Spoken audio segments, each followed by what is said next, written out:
Hello and welcome to GMAX Studios. My name is Gorky M and today we are going to be talking about some amazing features of the Sony A7III. There are two primary reasons for making this video. The first one is to highlight some of the amazing features of the Sony A7III which make it stand apart from other cameras. Secondly, for users who are not so well acquainted with mirrorless cameras, this video might perhaps provide a deeper insight into the workings of a mirrorless system. In fact, a short while back, we made a video comparing DSLRs to mirrorless. I would suggest that you watch it now. The link is given in the description.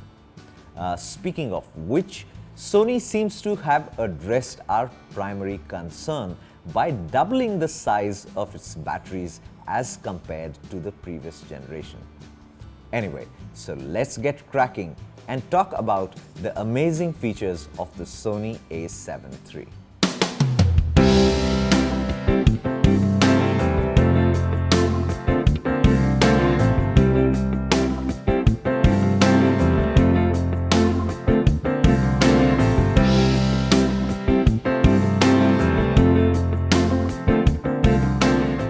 The first and perhaps the most important feature of the Sony A7III is the IAF or the eye autofocus. While it is pretty common to find facial recognition in quite a few DSLRs and mirrorless cameras these days, IAF is much more accurate and cutting edge. In facial recognition, the camera tries to lock onto the face of the subject, while as in IAF, it locks onto the eye which is closest to the camera. This is also keeping in line with the aesthetics and the rules of portrait photography.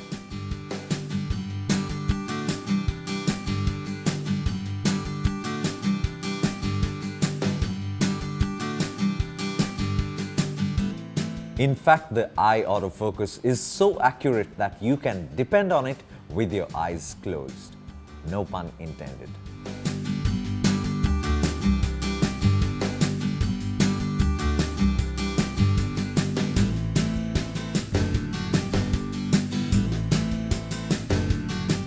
The eye autofocus works equally well in both horizontal and vertical mode.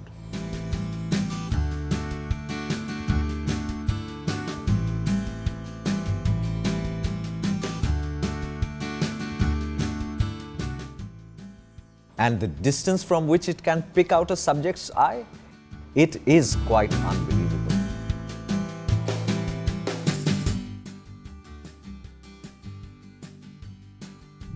Even if your focus area or your focus point is set to some other part of the frame, as soon as you press the IAF button, the focus point jumps straight to the eye and locks on. To activate this feature, you have to go to the custom key menu and assign one of the buttons like this button on the 24-105mm lens and assign it to eye autofocus. In case you don't have a lens which has a button on it, you can assign this function to any custom key.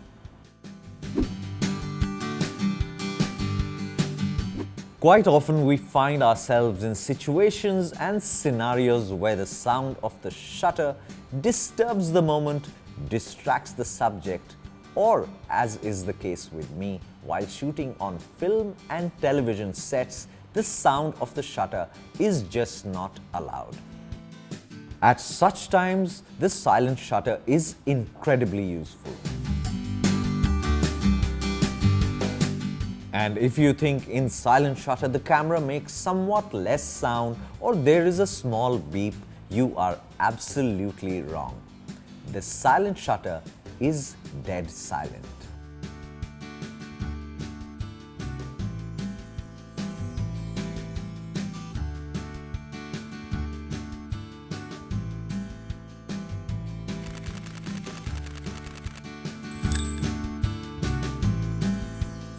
As we have discussed in the DSLR versus mirrorless episode, the EVF or the electronic viewfinder is a godsend, especially for those people who have been using a DSLR until now. In the EVF, you can see the image exactly the way it is going to be shot, which means that you can adjust your settings the way you want even before you press the shutter button. Secondly, when you are shooting in bright daylight outdoors, the glare on the LCD makes it practically impossible to see what is going on. At such times, the EVF can be a true lifesaver because not only can you use it to shoot, but you can also use it to play back and review your shots.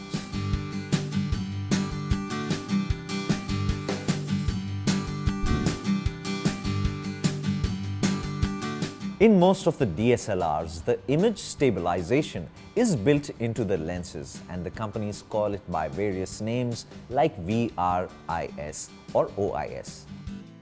In the Sony A7 III, the image stabilization is built into the camera, which means that you can take advantage of this feature no matter what lens you use.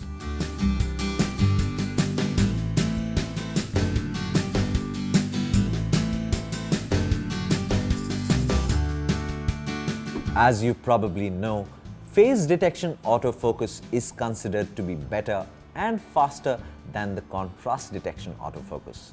The Sony A7 III has 693 phase detection autofocus points, which cover 93% of the frame.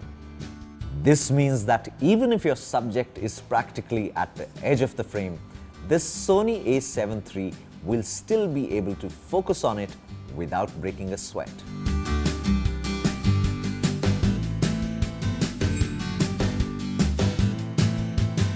The Sony A7 III sports an E-mount, and this mount comes with two very distinct advantages. The distance between the lens mount and the sensor plane is called the flange distance, and on this camera, the flange distance is extremely short. What this translates into is that by using the right adapter, you can mount practically any lens onto this camera. For example, I use a Metabones adapter to mount my older Nikon and Leica lenses.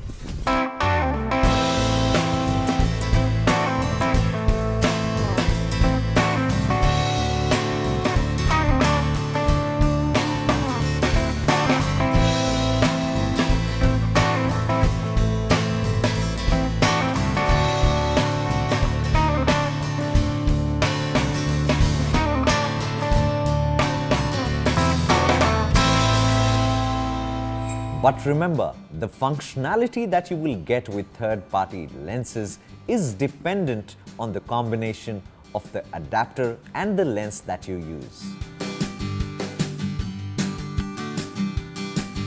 Secondly, the Sony E-mount is an open standard mount, which means that practically any company can make lenses for this mount.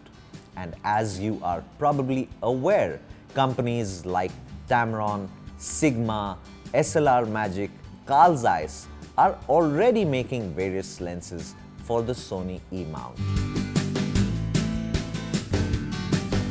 Let's talk about the S and Q or the slow and quick mode. In this mode, not only can you increase your frame rate to capture smooth slow motion footage, but if need be, you can bring your frame rate down to as much as 1 frame per second and shoot video with it.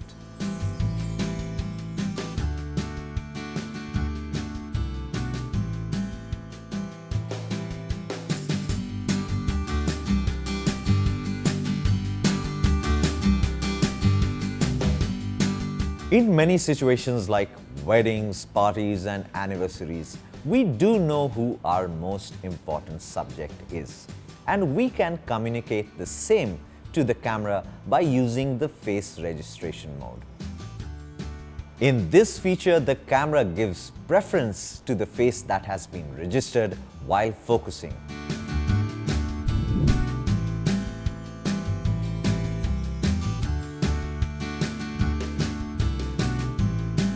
you can register a total number of 8 faces and set them according to priority.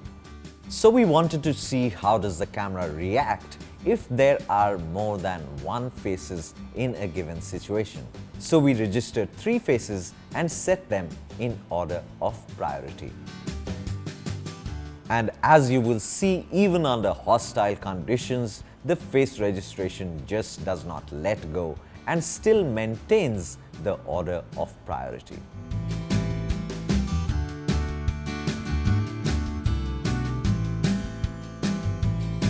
So these were some essential features of the Sony A7 III, which according to Sony is its basic model, whereas in my opinion, it is anything but. Share this video with your photographer friends and I will see you in the next video. Until then, bye-bye. The reason for making this video is the primary, the first one being to highlight, is to showcase cut.